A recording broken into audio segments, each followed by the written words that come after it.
sweet moments man by the beach o kaya i-fondance challenge kasama ang anak nilang si Katie.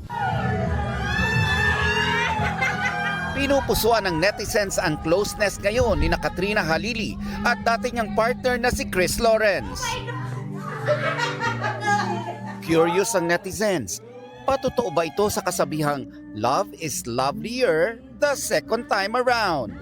Nang tanungin kung nanumbalik ba ang feelings ng dalawa, sagot ni Katrina, what you see is what you get. Siyempre, tatanong ko sa iyo yung mga tanong ng netizens. Ha? Sure. Nagkabalikan ba?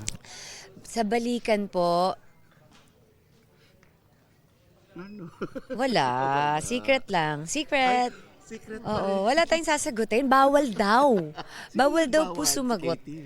Ang mahalaga raw ngayon para kay Katrina, mas nabuo ang relasyon ni Chris sa kanilang anak na matagal na raw niyang hinihintay at ipinagdarasal. Happy ako na nakikita ko na nagiging tatay talaga siya. Nararamdaman ko talaga yung pagiging present niya as tatay. Speaking of parenthood, relate much daw si Katrina sa kanyang karakter sa upcoming drama series na Kamao.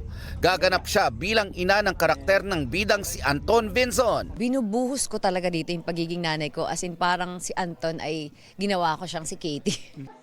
Maraming makaka-relate dahil syempre marami pong nanay. Or kahit hindi ka nanay, basta gagawin mo lahat para sa pamilya mo. Nelson Canlas, nagbabalita para sa GMA News.